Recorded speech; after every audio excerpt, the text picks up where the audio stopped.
Good morning, guys. We are now near Moshkovac. If I pronounce that correctly, I'm probably butchering all these Balkan names.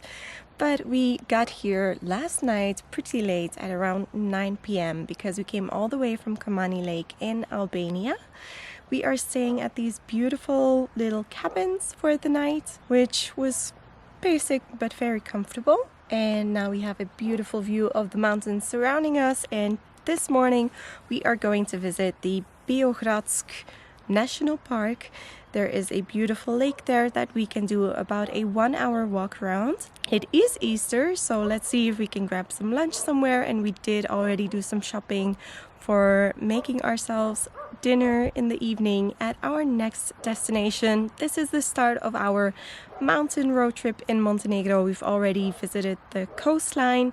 We've done Kotor Bay, the coast, and also up in the mountains near the old capital and caves, etc. So if you want to see that, go check out the previous video, but this is like the mountain road trip that we are going on now. Let's get started. We paid €4 per person to enter the national park and arrived at the lake in no time. We parked for free at the information center and the famous pontoon that you've undoubtedly seen in pictures if you looked up the lake before. Turns out my boyfriend is not only the bird whisperer but also the frog whisperer, because they seem to be coming from far and wide. The whole lake is full, guys. How many can you spot?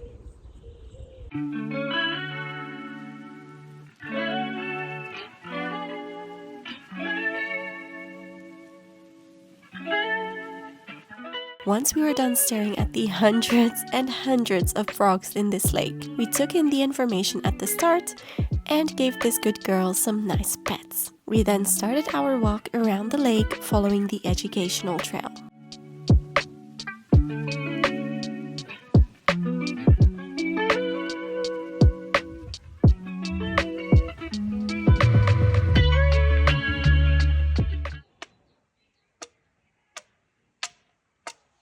Ooh.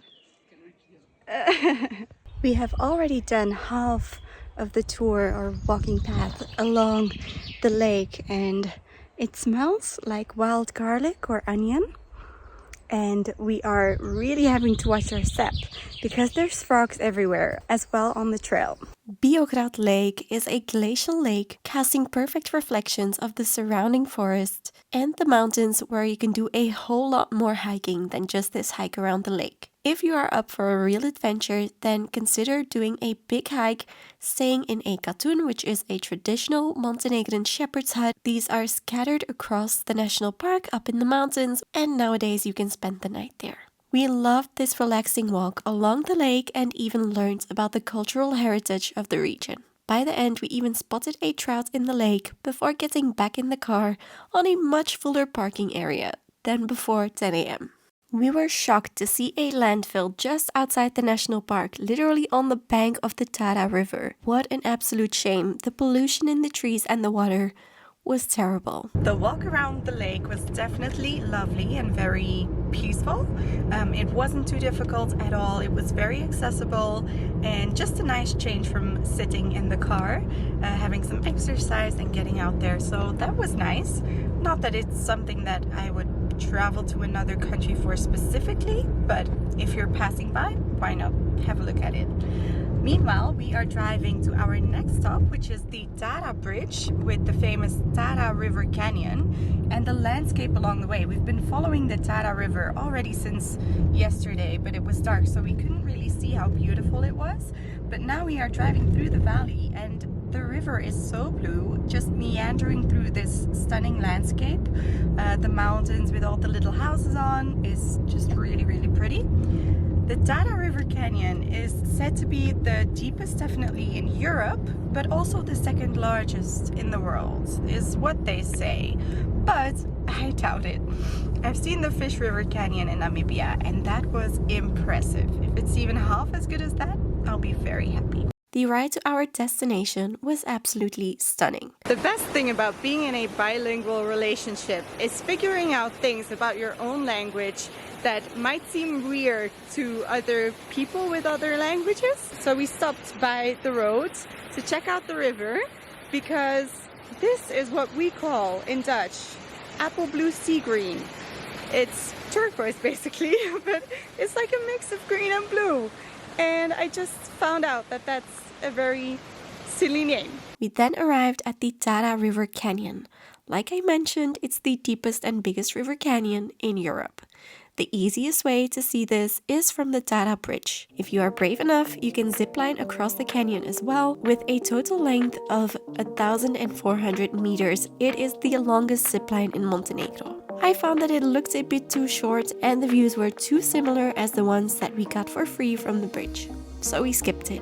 You can also go rafting on the Tara River to get up close and personal with the river. But we already had rafting planned in Slovenia, so we didn't get around to it here. We continued driving all the way to Zabljak. Here we stayed at one of our favorite accommodations of the whole trip, the Durmitor bungalows. Unlike the bungalows that we stayed in before, these were fully equipped with a kitchen, even a small Easter present, an outdoor grill and campfire area. And we also had a lovely private terrace where we got many visitors. Some of them were expected, like their sweet dog who loved hanging out with us, and others were very unexpected, but definitely welcome.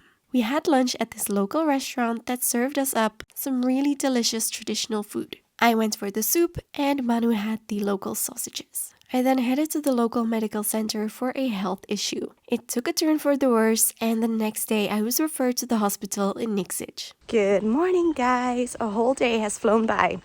That I was in the hospital, unfortunately, but all is good now, I'm feeling better. And today we just continue exploring the Montenegrin mountains. We have come to the Black Lake in Durmitor National Park here in northern Montenegro. We had to park about 10 minutes up the road away from the lake and then pay €1.20 for an hour, which the tour around the lake is meant to be more or less an hour. So they've made the parking just far enough for you to pay more than 1 hour. So we'll see if we make it all the way around. Maybe we'll just do a part of it because we still have different things on our planning today. But already I have seen some moss on the trees that I only see in Finland, which only grows in the clearest air. So that for me was very exciting. Once we had walked the 10 minutes from the parking lot to the lake, we were stunned by one of the best views in Montenegro. The perfect reflection of the mountains on the lake. I have no words. The Black Lake in Durmitor National Park is called black, but the water is just bluish green and crystal clear. Berries galore. And once again, loads and loads of frogs. We started walking along the right side of the lake.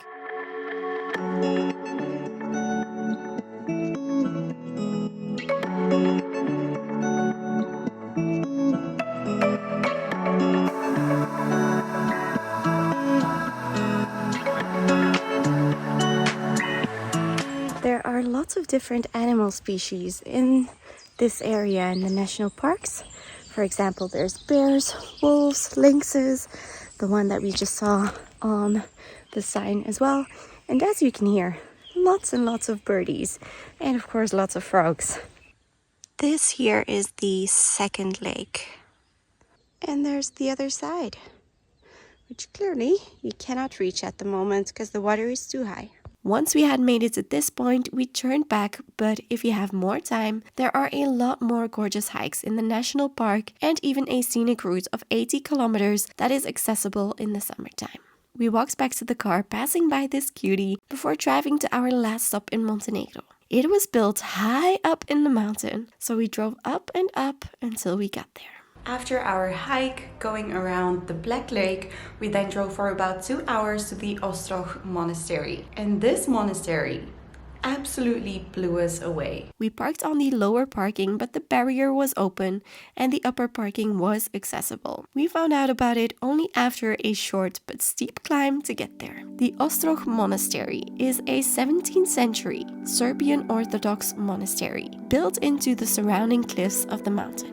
This monastery consists of 2 different buildings, the upper monastery and the lower monastery. The lower one mostly serves as lodging for the monks. The upper monastery is the eye-catcher, which we couldn't film most of, but it is home to beautiful frescoes and the remains of Saint Basil of Ostrog. To see the inside of the chapels, you will have to go and experience it for yourself.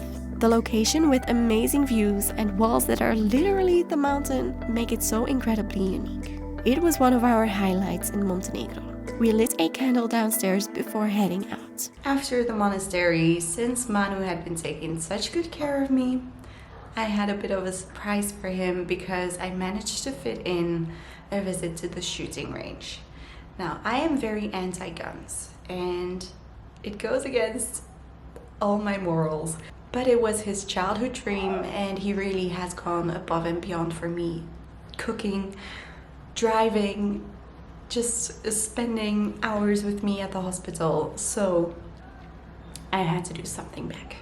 So we did go to the shooting range near Podgorica, even though I would have preferred to spend that time at a beautiful winery, because Podgorica does have the biggest winery or the biggest vineyard in all of Europe, but I couldn't drink anyways because I'm on antibiotics, so skip that. And we had an amazing time here in Montenegro, especially after that. I think Montenegro has a special place in his heart. But now the time for us has come to move on to the next country.